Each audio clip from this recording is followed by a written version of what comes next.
ya chapter 7 cha Roma kuti pakuti tidziwa kuti chilamulo chili cha uzimu. Koma ine ndili wathupi wogulitsidwa kapolo wa uchimo. Pakuti chimene kuchita china chosempana ndi chimene mbuye wake akufuna sizingatheke. Chifukwa choti mbuye wake walamula kuti achite icho. Nawo Paulo amafanizira chimo ndi mbuye, ife kukhala kapolo. Munjira ina timakhala ndi zikhumbo zathu, mwina ndi chidziwitso cha mawu a Mulungu, kudziwa kuti komatu Mulungu amafuna kuti ife titamachita motere, komatu ife titamachita motere. Koma posadziwa kuti ndife akapolo au chimo, timapezeka kuti tikukanika kuchita zimene Mulungu akufuna koma kutsatira chimo. Nawo akuti koma uchimo wakukhala deni kati mwanga ndiwo umene ukuchita zimenezo. Tipitirize verse 19. Verse 19 akuti pakuti chabwino chimene ndichifuna sindichichita, koma choyipa chimene sindichifuna chimenecho ndichichita.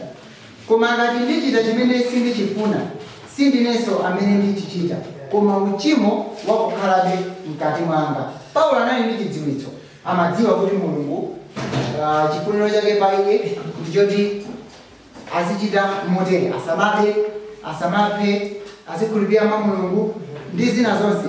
Koma anapeza kuti iyeyo zimene amafuna kuchita ndi zimene iye amachita zimasempana. Verse 23 akuti koma ndiona lamulo lina mziwalo zanga lili kulimbana ndi lamulo la mtima wanga, ndikundigonjetsa kapolo wa lamulo la uchimo mziwalo zanga. Now pa verse 23 tikupezapo mavesi awiri, tikupezapo malamulo awiri. Akuti koma ndiona lamulo lina mziwalo zanga lili kulimbana ndi lamulo la mtima wanga. Palingana malamulo atatu. Pali lamulo lina mziwalo zake limene likulimbana ndi lamulo la mtima wake, limene lili lamulo la uchimo limene lili mziwalo zake. Now lamulo la mtima wake ndi chifuniro chabe chimene Paulo anali nacho pofuna kukwaniritsa chimene lamulo limene tiliona bwinobwino kutsogoloko. Koma pali mitundu iwiri ya malamulo. Tili ndi malamulo achilengedwe ndi tili ndi malamulo opangidwa ndi anthu. Malamulo opangidwa ndi anthu amene amatha kuchita kuti ma judicial laws, penalty amene munthu amatha kuyika kupangira kuti maybe achepetse kuphwanya lamulo lija kwa anthu.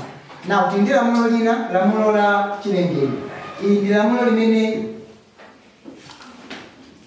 pamene wasankha kuchita mosempana ndi lamulo limenelo, zotsatira zake zimabwera nthawi yomweyo. Pamene lamulo lopangidwa ndi anthu zimatheka nthawi mapenalties ake, munthu kulipena amatha kupalamula mlandu, kubanda ndalama za boma, koma basi kapasa ndalama majaji, munthu chosamangidwa ndi zimenezo. Nawo kutsogoloko tiona bwinobwino, koma ndimafuna tuone pa Roma chapter 5 verse 12. Now Roma chapter mmene uchimo unalowera kapena mmene imfa inalowera.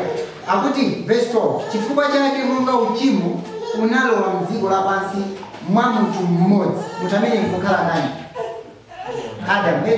And pa verse 18 akuti chifukwa chake monga mwakulakwa kumodzi kutsutsa kunafikira anthu onse, chomwechonso mwa chilungamiso chimodzi chilungamo cha moyo chinafikira anthu onse. Verse 19, pakuti monga ndi kusamvera kwa munthu mmodzi ambiri anayesedwa ochimwa. Now Adam anapatsidwa moyo wachiyero, anali ndi moyo wachiyero, koma pakupusitsidwa ndi Satana analuza moyo wachiyero. Nawo anakhala ndi moyo wa imfa komanso ozaza ndi uchimo.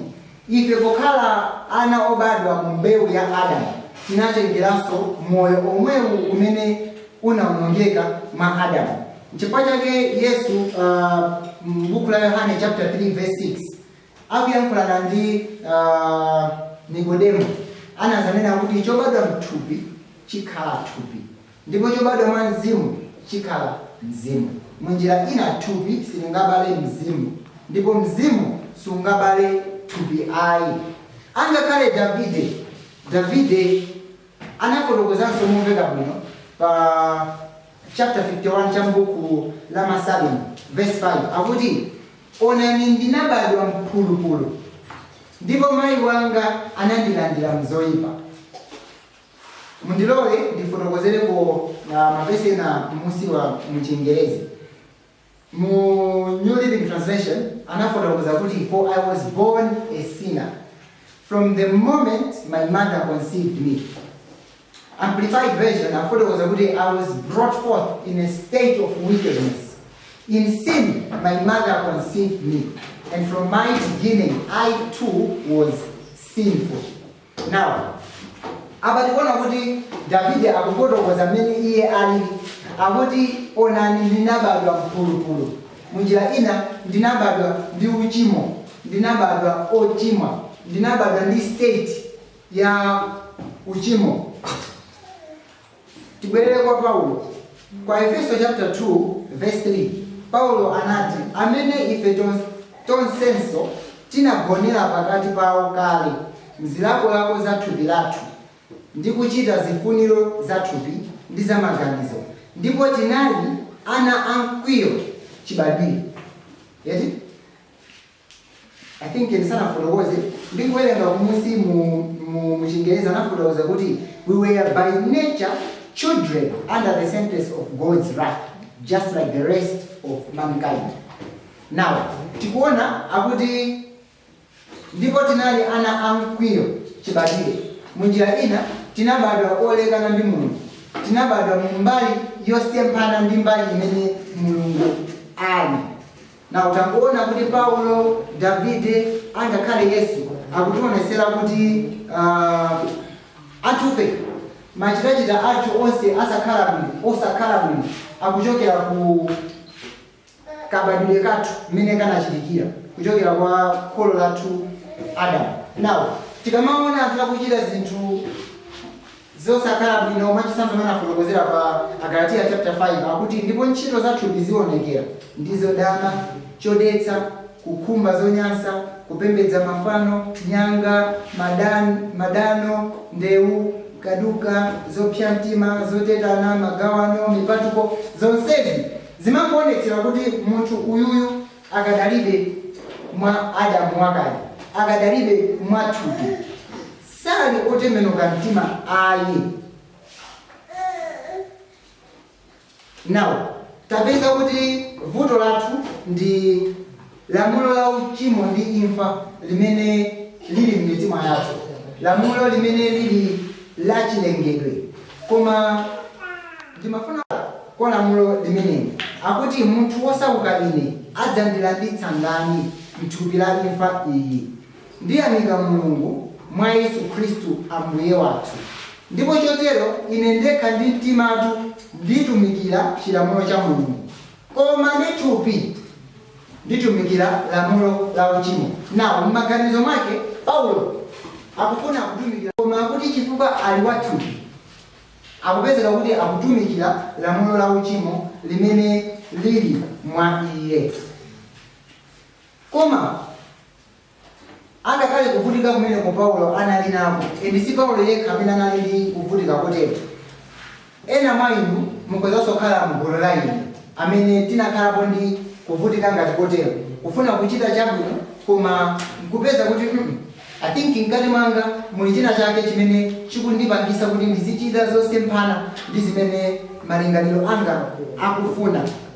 Tikawerenga pa Yohane chapter 3 verse 16 timapeza verse limene anthu ambiri linaliloweza komanso limene lili lozolowereka kwambiri. Komano kwa ine verse limene ndimaonapo chikondi cha Mulungu kwambiri. Verse limanena kuti pakuti Mulungu anakonda dziko lapansi ndipo anapatsa mwana wake wobadwa yekha kuti yense wakukhulupirira iye asatayike koma akhale nawo moyo wosatha. Pakuti Mulungu sanatume mwana wake ku dziko lapansi kuti akaweruze ife ochimwafe. Ayi. Eti? Mulungu sanatume mwana wake kuti abwere asaweruze ife ochimwafe, koma kuti azatiwombole ku vuto la chimo ngati limeneli. Aroma chapter 8 verse 3 timapeza kuti Paulo anafotokoza kuti pakuti chimene chilamulo sichinathe kuchita popeza chinafowoka mwathupi, Mulungu anatumiza mwana wake wa iye yekha mchifanizo cha thupi la uchimo, ndi chifukwa cha uchimo natsutsa uchimo mthupi. Akuti pakuti chilamulo sichinathe kuchita zimene Mulungu amafuna. Mulungu wopereka chilamulo amadziwa kuti anthu andikungowapasa chifotokozo cha mmene ine ndilili, chifotokozo cha khalidwe langa, chifotokozo cha moyo wanga, koma amadziwabe kuti anthu awa sakakwanisa kufikira zonse zimene lamulo limawapempha kuti iwo achite, because anthuwa anali ndi moyo osemphana ndi moyo wa Mulungu. Chifukwa chake anthuwa amadziwa kuti sitiyenera kutere, koma amachita motero. Tikapita ku Aroma imene chapter 5 verse 18 akuti chifukwa chake monga mwakulakwa kumodzi kutsutsa kunafikira anthu onse, chomwechonso mwa chilungamiso chimodzi chilungamo cha moyo chinafikira anthu onse. Apa akukamba za Yesu Khristu kuti chifukwa choti Mulungu analola mwa iye kuti chikwaniritso cha chilamulo chikakwanirike mwa Yesu Khristu kuti tikathe kuwerengedwa olungama. Now Aroma chapter 8 verse 1 ndi 2 abantu pamene pagona phunziro lathu la mtsiku la lero akuti chifukwa chake tsopano iwo akukhala mwa Khristu Yesu alibe kutsutsidwa. Ndiwerengaso, chifukwa chake tsopano iwo akukhala mwa Khristu Yesu alibe kutsutsidwa. Alibe kutsutsidwa chifukwa chani? Ali ndi moyo wina watsopano. Verse 2 akuti pakuti chilamulo cha mzimu wa moyo mwa Khristu Yesu chandimasula ine kulamulo la uchimo ndi la imfa. Amen.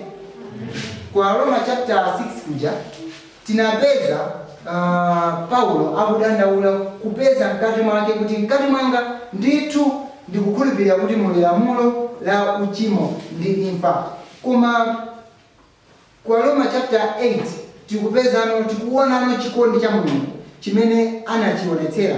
Nawo Paulo akuti pakuti chilamulo cha mzimu wa moyo mwa Khristu Yesu, akuti mzimu wa moyo umene ukupezeka mwa Yesu Khristu wamumasula iye kulamulo la uchimo ndi la imfa.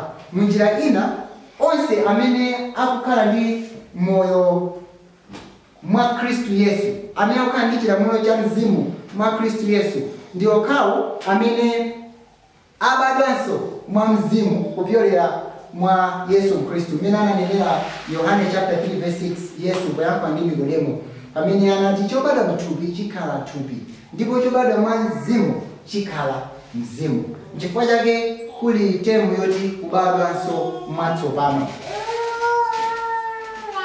Now timakhala bwanji mwa Yesu Khristu? 1 Yohane chapter 4 verse 13 akuti mmenemo tizindikira kuti tikhala mwa iye ndi iye mwa ife chifukwa anatipatsako mzimu wake. Now ife tikutha kukhala mwa iye, iye akutha kukhala mwa ife kupyolera mwa mzimu wake. Aroma chapter 8 verse 9 Paulo anafotokozanso bwino kwambiri pamene amati koma inu simuli mthupi ayi. Paulo poyankhula izi amayankhula kwa Aroma amene anali omutsatira iye ndipo amene anali otembenuka mtima ndithu, nanena kuti koma inu simuli mthupi ayi koma mzimu. Ngatitu mzimu wa Mulungu akhalabe mwa inu, koma ngati munthu alibe mzimu wa Khristu si ali wake wa Khristu. Now tikuona kuti apa pali condition eti kuti ukhale wa Khristu ukhale ndi mzimu wake, kuti ukhale wa Khristu ukhale osogozedwa ndi mzimu wake. Pa verse 11 akuti koma ngati mzimu wa iye amene adaukitsa Yesu kwa akufa akhalabe mwa inu, iye amene adaukitsa Khristu Yesu kwa akufa adzapatsanso moyo matupi anu akufa mwa mzimu wake wakukhala mwa inu. Tikutha kuona kuti vuto limene munthu ali nalo ndi kukhala ndi mzimu woyipa kapena kukhala ndi mtima mzimu kapena moyo oyipa. Anali nawo moyo wabwino, moyo olungama pachiyambi, koma kupyola mwa Adamu moyo umene unatayika. Angakhale Davide kubwereranso ku Masalimo chapter 51, angakhale Davide akuchitira umboni zotere, akuti onani ndinabadwa mpulupulu ndipo mayi wanga anandilandira mzoyipa. Nditumba verse 6, verse 7 akuti ili linali pemphero la Davide, nanena kuti mundiyeretse ndi hisope ndipo ndidzayera, munditsuke ndipo ndidzakhala wambu woposa madalala. Nawo mvetserani verse 10, mundilengere mtima woyera, Mulungu mukonze mzimu ukhazikika mkati mwanga. Nawo apa verse 10 tikuona kuti mzimu, zinthu zimene zinthawi zambiri ndi chinthu chimodzi, koma Davide anasankha kuzifotokoza ngati ndi zinthu ziwiri zosiyana. Nawo phunziro lathu lalero lagonera pa malamulo awiri amenewa. Tili ndi lamulo la tchimo ndi imfa, ndi lamulo la mzimu wa moyo mwa Khristu Yesu. Tileke koma example angapo. Tili ndi malamulo opangidwa ndi anthu, ndiye tili ndi malamulo opangidwa ndiye tili ndi malamulo achilengedwe. Tikuona kuti vuto lathu ngati otsatira Mulungu, vuto lathu ndi la chilengedwe. Vuto lathu ndi lamulo la chilengedwe, si lamulo lopangidwa ndi munthu. Munjira ina, ngati tikufuna kuthana ndi vuto la chilengedwe, tikuyeneranso kupeza solution ya chilengedwe kuti tithane ndi vuto ngati limeneli. Mwachitsanzo, amene amapanga mafudoma, kampani yopanga mafudoma, amagwiritsa ntchito lamulo lapaderadera limene limathandiza kuti fudoma ija izitha kusunga kutentha. Amalitcha lamulo lochedwa the law of thermodynamics. Now, palibe amene angatenge fudoma ija popanda zambalimbali zija ndikuyikamo, ndikumayopyeza fudoma kuti ukapanda kutenthesa, ukangozizirisa zokudyazi ndikakuotcha. Ndikuyembekezera kuti fudoma ija itenthesadi zokudya zija chifukwa choti wina wayipopyeza kuti ikapanda kutenthesa zokudya zija, ikazizirisa zokudya zija, ikaotchedwa. Mwanjira ina munthu amene tikoza kumuyembekeza kukhala wamisala. Chifukwa zimene akupanga zikusempana ndi mmene zikusempana ndi kapangidwe kapena kuti mpangidwe wa fudoma ija. Nawo opanga fudoma amapanga apply lamulo lochedwa the law of thermodynamics, limene lili lamulo la chilengedwe limene limapangisa kuti lizipanga deal ndi lamulo la amati the law of motion. Chifukwa pamakhala pakubisa mpweya uzizira chani, ndizimakhala kuti zokha za chilengedwe zikulimbana, ndikupangisa kuti chokudya chija chisazizire. Chimodzimodzi amene amapanga ndege amagwiritsanso ntchito lamulo la chilengedwe, lamulo limene limatchedwa the law of aerodynamics, limene limapangisa kuti ndege izikwanisa kuuluka m'malenga. Palibe amene angakwanise kuuluka m'malenga, munthu amapeza kuti akugwa. Chifukwa mpangidwe wa munthu ulibe lamulo limene lochedwa the law of aerodynamics, koma tili the law of gravity limene limapanga pull chilichonse pansi. Now, ndi chimodzimodzinso ndi vuto lathu limene tili nalo. Vuto ndi vuto la chilengedwe ndithu. Kotero Mulungu popereka solution anaperekanso solution ya chilengedwe pofuna kuthana ndi vuto limene lili la chilengedwenso. Pa Roma chapter 7 verse 23, pamene Paulo ankadandaula nanena kuti koma ndiona lamulo lina mziwalo zanga lili kulimbana ndi lamulo mtima wanga, lamulo la mtima wanga, ndi kundigonjetsa kapolo wa lamulo la uchimo mziwalo zanga. Nawo tikapita kwa Roma chapter 8 tikupezanso Paulo yemweyo akuthokoza Mulungu naye amika ndi kunena kuti pakuti chilamulo cha mzimu wa moyo mwa Khristu Yesu chandimasula ine ku lamulo la uchimo ndi imfa. Now tikuona kuti ku verse 7 Paulo amadandaula na kudogoza za vuto limene ali nalo mkati mwake. Koma kwa Roma chapter 8 Paulo wazindikirana sopano wapeza solution imene Mulungu wamupatsa. Now kwa hiyo amene ali ndi mzimu umenewu machitachi, koma chipatso cha mzimu ndicho chikondi, chimwemwe, mtendere, kuleza mtima, chifundo, kukoma mtima. Nawo zonse zija zimene tinazitchula kumayambiriro zija kuti koma zotsatira za chipatso cha mzimu, kupyolera mu chipatso cha mzimu.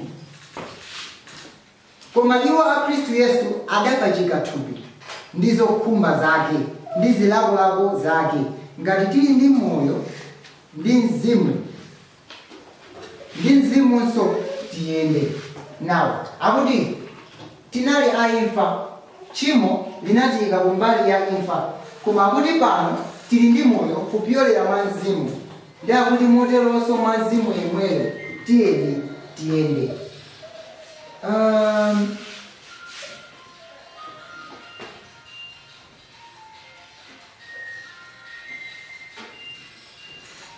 Mubuku la Steps to Christ,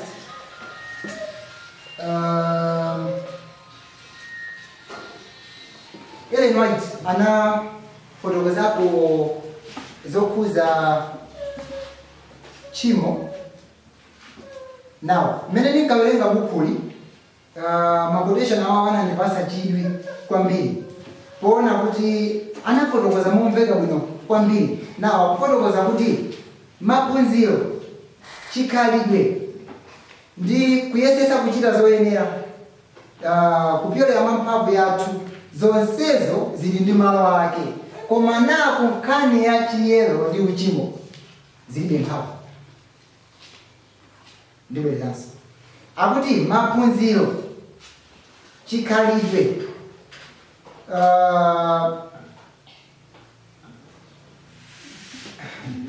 the exercise of the week, I don't know if you're going to do it. Yeah, kuyesesa kuchita moyenera, komanso mphamvu za umunthu zonsezi zili ndi malo ake. Koma naku nkhani izi za chiyero ndi uchimo zilibe mphamvu. Eti munjirena simungamutenge munthu kukamuphunzitsa kukhala oyera mtima, sizingateke. Palibe chikhalidwe chimene chingampange munthu kukhala oyera mtima, sizingateke. Akutinso palibe munthu amene angakwanise mwa iye yekha kukhala oyera mtima. Nawo akuti zinthu zimenezi akuyambano za maphunzirowa, chikhalidwechi ndi kuyesesapo. Akuti zinthu ngati zimenezi zikhoza kungoyeserera, zikhoza kukwanisa kuonetsa kunja chikhalidwe chabwino, eti koma sizingasinthe mtima. Maphunziro, chikhalidwe zikhoza kungompanga munthu kukwanisa kumuoneka wabwino kunjapo, koma sizingasinthe chimene iye ali, kapena sizingasinthe mtima wake ayi.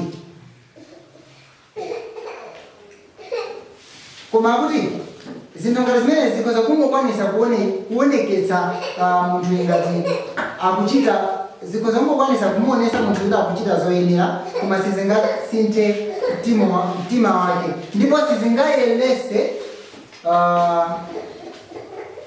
the springs of life, kapena tingoti sizingayelese moyo wake ayi. Ndi akuti pakuyenera pakhale mphamvu yochokera kwamba anthu asanasinthike kuchoka ku uchimo kuyera mtima. Eti akuti pakuyenereka pakhale mphamvu yapaderadera ndithu yochokera kumwamba, anthu akhale nayo asanasinthike kuchoka ku uchimo nkubwera ku chiyero.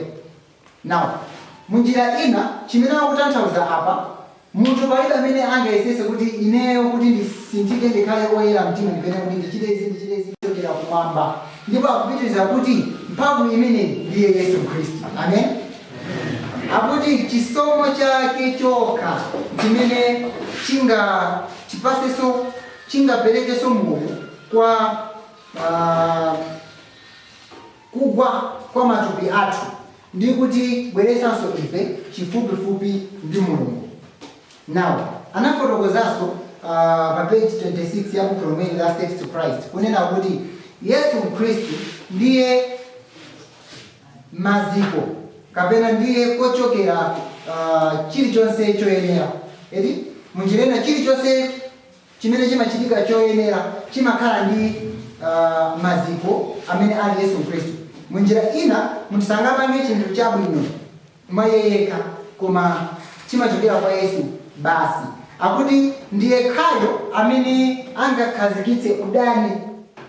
Akuti chikumbo cha choonadi ndi kuyera kusindikizika mumtima kulikonse kwa kuipa kwa kuchimwa kwathu ndi umboni wapaderadera kuti mzimu wake wa Yesu Khristu ukudutsa mwa ife. Amen. Ukudutsa pa ife. Afotokozanso kunena kuti Yesu Khristu anakhala wathupi ngati ife ndicho linga choti tikakhale limodzi mu mzimu. Akuti ndikupyolera mwa umodzi kumene kungatipangitse ife kuti tiuke kumanda auchimo, osati pongofuna kuonetsera mphamvu ya Yesu Khristu koma chifukwa mwachikhulupiriro talandira moyo wake.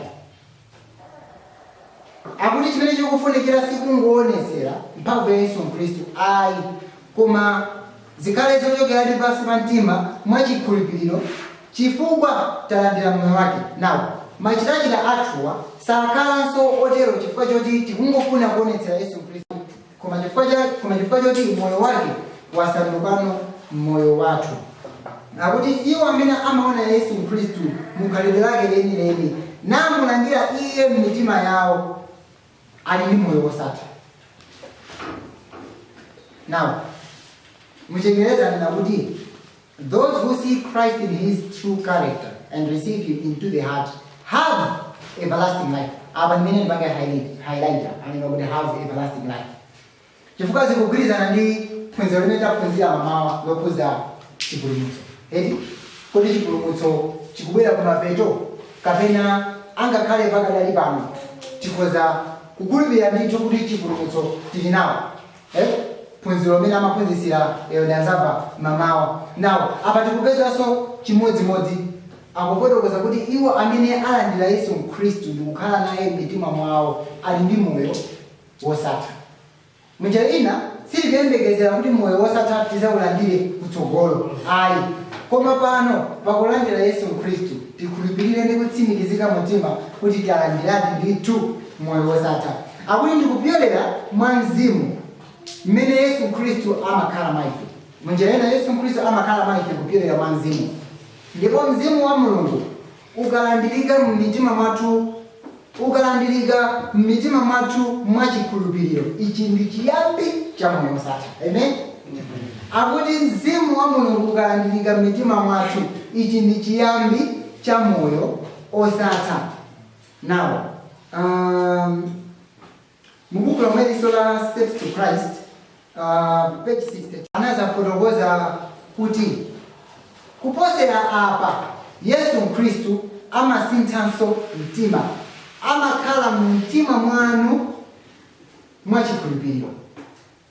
Akuti mukuyenera kuonesesa kuti kulumikizana kumene ndi Khristu kulipo mwachikhulupiriro, komanso popitiriza kuzitukulira m'manja mwa Yesu Khristu ndi machitachita athu komanso zifuniro zathu kukhala zoyanjana ndi Mulungu. Ndi akuti pamene muchita izi iye adzagwira ntchito mwa inu ndi kuchita zonse monga iye afunira kapena monga mwachifuniro chake. Ine anafotokoza mamawa kuti chipulumutso si chimene ife tikuchipanga koma ndi chimene Yesu Khristu akuchipanga mwa ife. Eti apa tikuona kuti tikapitiriza kuyenda mwa iye azachita, he will work in you to will and to do according to his good pleasure. Now ndi iye amene akugwira ntchito mkati mwathu eti kutipangisa kuti tichite zoyenera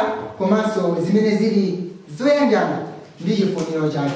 Ndiye akuti mukhozano kunena motere, moyo umene ndikhala nawo tsopano, the life which I now live in the flesh, I live by the faith of the Son of God. Akuti moyo umene ndikhala nawo ine tsopano ndikhala mu moyo umene ukupyolera mwa Yesu Khristu. amene anandikonda nazipereka iye kuti andiombole ine. Efeso chapter 4 verse 21 ili ndi verse limene likutseka phunziro lathu la lero. Paulo amakamba kwa Aefeso, ndipo Paulo ananena kuti powafunira zanu, nanena kuti ngatitu mudamva iye ndipo munaphunzitsidwa mwa iye monga choonadi chili mwa Yesu, kuti muvule kunena za makhalidwe anu oyamba. Munthu wakale wovunda potsata zilakolako za chinyengo, koma kuti mukonzeke mukhale atsopano mu mzimu wa mtima wanu.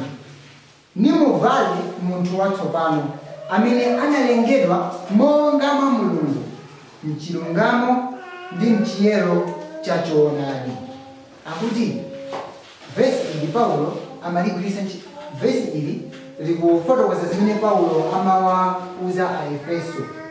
Pamene tikutsenga phunziro ili, inenso ndikugwiritsa ntchito verse ili pokufotokozerani inu kunena kuti mutatha kuphunzitsidwa tsopano, mutatha kudziwa choonadi, nawo ndikukumemani kunena kuti muvule kunena za makhalidwe anu oyamba. Muvule chikhalidwe chanu chakale, muvule moyo wanu wakale wa Adamu. Muvule munthu wakale amene ali Adamu, wovunda potsata zilakolako za chinyengo, koma kuti mukonzeke mukhale atsopano mu mzimu wa mtima wanu. Nimuvale munthu watsopano amene ali Yesu Khristu, amene analengedwa monga mwa Mulungu mchilungamo ndi mchiyero cha choonadi. Mulungu akadalitse mawu ake ochepa. Amen. Amen.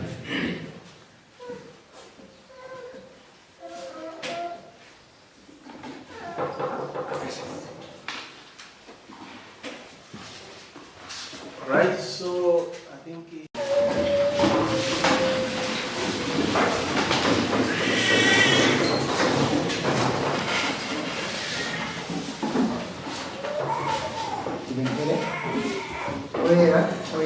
oyera ndinu Atate Mulungu wathu amene makhala kumwamba. Tikudza pamaso pano nthawi ya kumadzulo ife ana anu mwa njira yapadera. Tikuthokoza chifukwa chokhala nafe kuchokera nthawi ija ya mmawa zatifikiza nthawi ino. Takhala ndi maphunziro osiyanasiyana.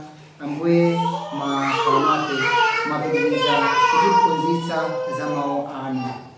Mwapadera posachedwapa tinali ndi phunziro linanso limene mwalola kuti lidze pamaso pathu nthawi ino ya kumadzulo. Mwatiphunzitsa Ambuye kuti vuto lathu ndi vuto la chilengedwe limene likufunikanso solution ya chilengedwe, koma Atate kupyolera mwa chikondi chanu munapereka solution imene ya chilengedwe kupyolera mwa mwana wanu Yesu Khristu. Mwa ichi tikuti dzina lanu likalemekezeke lero ndi nthawi zonse. Mwapadera mulole kuti tikapitirize kuyenda mwa inu kupyolera mwa mwana wanu Yesu Khristu. Tithandizeni kuti tisakabwerere mbuyo. Tsiku ndi tsiku tizitsanulira m'manja mwanu kulola kuyendetsedwanso ndi mzimu wa mwana wanu Yesu Khristu, pozindikira kuti zimene mmatifunira inu ndi zabwino zokhazokha. Mupitirize kukhala nafe, mupitirize kutsogolera aliyense wa ife. Dzina lanu likalemekezeke lero ndi nthawi zonse, pakuti ilo ndi pempho lathu mu dzina la Yesu Khristu.